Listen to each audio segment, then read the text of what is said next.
उसी समय आकाशवाणी आती है कि भाग पुत्र उत्तर दिशियोरा, अरे वही मिली है एक साधु रे तोरा।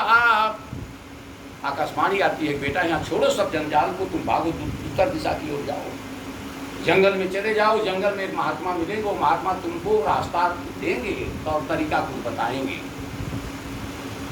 भाग पुत्र उत्तर दिशियोरा, वही मिली है एक साधु रे तोरा।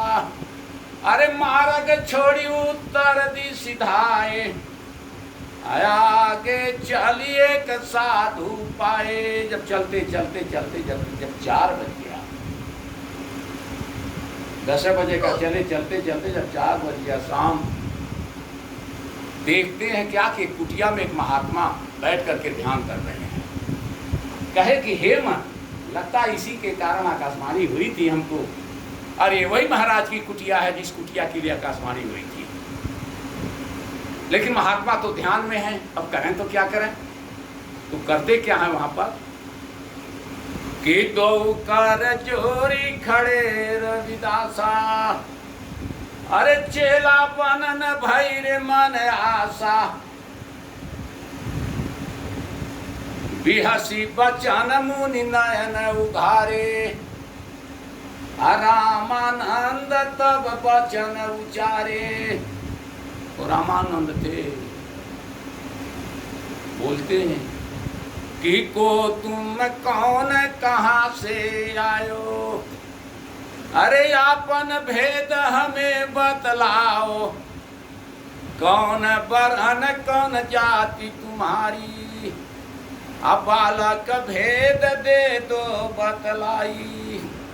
अरे के ही कारण बालक बन में तू आयो, अब बाघ शेर से नाही डरायो। तू बालक सुंदर अति गाता। रामानंद जी भ्रम में पड़ गए, कितना सुंदर रूपवान लड़का, लगता अपने बाप के साथ शिकार खेलने के क्रम में जंगल में कहीं साथ छूट गया, भटक के इधर भाग के चले आया। अरे तू बालक सुंदर अति गाता, रोवत हुई है महल पितु माता। ए बेटा, तुम घर का पता तुमको मालूम, अपने घर की तरफ चले जाओ, तुम्हारे माँ बाप रोते होंगे, तुम कहाँ चले आया भटक करके। तब उस समय उन्होंने कहा, पूछे तुम किसका लड़का हो, तो परिचय बना देते हैं कि मुनि के बचन सुनि रविदासा, दो कर जोरी करें अरदासा। काशीपुरी जन्म स्थाना, नीच कूल में लीनी अवतारा। नाई घर पिता है नाई घर माता, रक्त बीज के दोनों दाता। अब मुनि हमें ज्ञान हित आयो, देहु ज्ञान मुनि दास बनाओ। अरे तुम्हें मुनि मिलल हो अलबेला, अब मोहि ले हूँ बना लो चेला। कल हमको चेला बना, उनको भ्रम ये हो गया कि 12 वर्ष का बच्चा और इतनी कठोर तपस्या, ये गुरु की खोज में निकला हुआ है, इसके अंदर इतनी अटूट श्रद्धा, इतनी भावना इसके अंदर कहाँ से आ गई। इसकी परीक्षा लेनी चाहिए। परीक्षा देते हैं कैसे कि हृदय प्रीति मुख वचन कठोरा, मुनि पुनि डांटी कहें बल जोरा। अरे बालक मूढ़ कहाँ से ते आयो, क्या तुम्हारी मत गई बौरायो। हम नाही तोरे गुरु लायक, हमको कहो नाही गुरु नायक। जाऊ भागी बन खंड से रे मूरख नादान, अगर नहीं ते भागवे तब हम लेवे प्राण। मारेंगे तुमको मिल कर। योग हमारे पास इतना है तपस्या का कि अपने योग बल से तुमको यहीं खत्म कर देंगे। अभी नहीं, भाग जाओ यहाँ जंगल छोड़कर। तो मेरी कुटिया पर कैसे आने की हिम्मत हो गई। जब इतना बड़ा दंडित वाला भाषा जब बोले तब उन्होंने फिर कहा कि सत्य वचन मुनि अब मैं बताऊं, अब तुम्हें हम गुरु बनाऊं। जो मुनि नाथ दीक्षा हो नाई देवो, तो अपने सिर पर हत्या लेवो। जब तक तन में रही हो मोरे प्राणा, तब तक लवती भवन नहीं जाना। आश्रम पकड़ी के करब पुकारा, हमें धरना देंगे। आश्रम पकड़ी के करब पुकारा, तप खंडित करी देव तुम्हारा। जब तपस्या की खंडित होने लगेगी, हलचल मचाएंगे यहाँ पर, तो आप श्राप देकर के हमको मारिएगा, श्राप दीजिएगा मरेंगे। तो मरने का पाप क्या लगेगा जानते हैं? कि नर हत्या मुनि सिर चढ़ी जाई, कोटि कलप तक छूटी है नाही। या तो मुनि चेला हो मोई की जो, नाही तो हत्या सिर पर लीजो। आप दो काम में कौन काम आप करने के लिए तैयार है, आप बताइए। ये पाप लीजिएगा, आके हमको कुछ बताइएगा भगवान का भेद। इसी तरह से हमारे गुरु महाराज जी दौड़े थे, कहाँ कहाँ भटकते, तब भेद मिला जा करके। मंदिर एक भी जगह छोड़े कहीं, कहे कि भाई ये बच्चा इतना हठी। कल अच्छा बच्चा ही बताओ, गुरु बन जाएंगे हम तो तुमको लाभ क्या मिलेगा? अभी तो खाने पीने घूमने फिरने की उम्र है। जब कहे गुरु से क्या लाभ होगा, तब फिर अंतिम कड़ी सुनाते हैं कि गुरु बिनु ज्ञान नाथ नहीं होई। अरे भरमत जीव जगत में रोई, गुरु बिना मिली है नाही संतोषा। गुरु बिनु लगी है पाप अनेका, गुरु बिना मैल छुटी हो नाई मन का। गुरु बिना मैल रही सब तन का। अरे गुरु बिना ध्यान भजन नाई होई, भर अमी जीव जग में रोई। अरे गुरु बिना मिली है नाही अविनाशी, गुरु बिना भोगब लख 84। अरे गुरु बिना सर्व कर्म सब छूटे, गुरु बिना पकड़ी पकड़ी जम कूटे। अरे गुरु बिना जियरा पसान कनाई, गुरु बिना कबहू शांति नहीं पाई। बिना गुरु के हमको जीवन में शांति नहीं मिलेगी, जीवात्मा रोते कलपते फिर यहाँ से चली जाएगी। इसलिए हे मालिक हमको कुछ भेद आगे का बताइए। कहना तुम भागोगे कि नहीं भागोगे यहाँ से?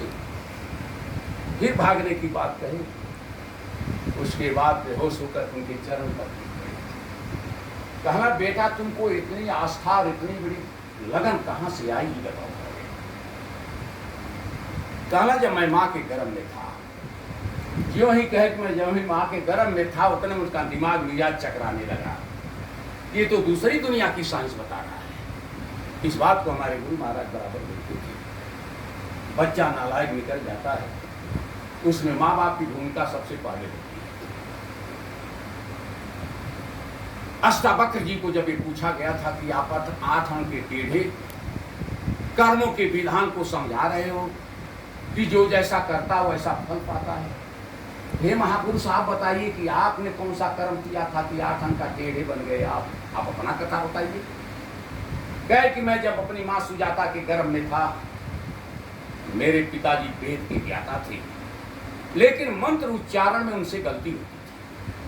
ज्ञाता तो थे लेकिन मंत्र उच्चारण में गलती होती। मैं गर्भ के अंदर से सारी सिस्टम को समझ रहा था और मैं अपनी माँ सुजाता से इशारा भी कर दिया कि माँ पिताजी का उच्चारण गलत होता है, मंत्र उच्चारण होने के कारण जो है सिद्धि नहीं हो पाएगी। हे माँ तुम पिताजी को इशारा कर दो, मंत्र की कड़ी ऐसे चलती है। माता संकोच में पड़ गई, 1 दिन 2 दिन नहीं कही गई, तीसरे दिन कर दी कि गर्भ के अंदर बच्चा है बहुत होनहार। ये बच्चा इतना बड़ा विद्वान, इतना बड़ा कहता है कि आपका मंत्र उच्चारण को पकड़ रहा है, गर्भ के अंदर से गलत हो रहा है। इतने में जो है उद्दालक मुनि को गुस्सा आ गया। ऋषि मुनि तो अपनी सारी साधना जो कुछ भी मिला वह गुस्सा गुस्सी करके और इसी में जो सबको फेंक खा दिए। कहना, रे चंडाल, तुम गर्भ के अंदर रहकर अभी से मुझे समझाना शुरू कर दिया।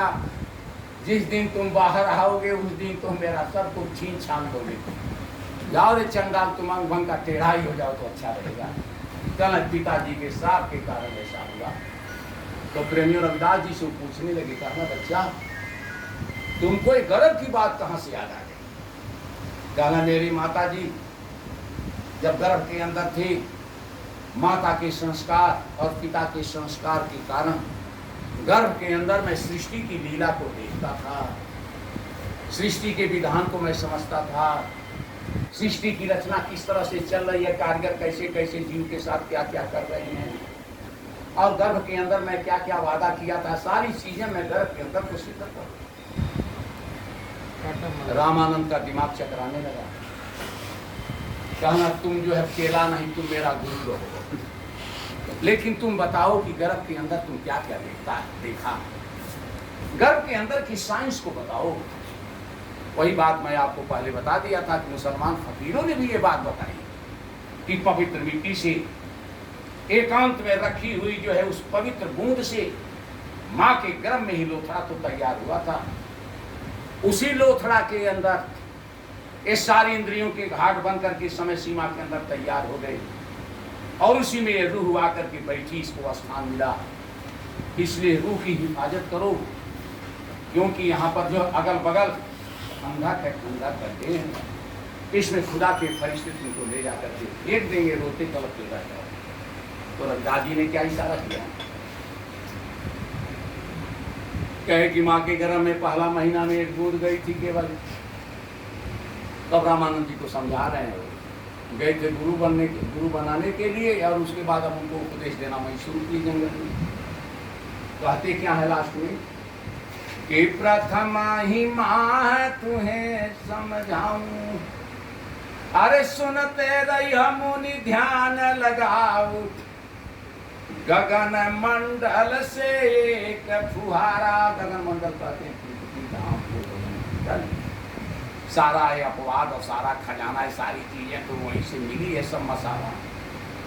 गगन मंडल से एक फुहारा, वहीं से पड़े सुधा के धारा, सोई सुधा नाभि में जावे, आसक्ति लेकर उसको खावे, अरे गर्भदान में गई रे समाई, रही बूंद और कछु नाही। हमारे गुरु महाराज क्या कहते थे कि जैसे दूध में एक बूंद दही डाल देने के बाद वो थक्का बन जाता है, ठीक उसी तरह से माँ के गर्भ में भी तुम्हारा खेला इसी तरह से हुआ था। अरे दूसर माँ है कहूँ रे समझाई, सुनते रहो मुनि ध्यान लगाई, वही जो बूंद गर्भ के माही, दूसर माह चरबी बन जाई। क्या बन गया? मासिक धर्म रुक गया, और वह जो है बूंद क्या कर दिया, उसको सब को इकट्ठा करके चर्बी का थक्का बना कर दिया, उसके महीना उतना ही किया। अरे तीसर माह कहूँ रे समझाई, असोई चरबी में यही हड्डी रे बन जाई, जैसे रेखा है उस तरह की रेखा खिंचाना शुरू हो गई।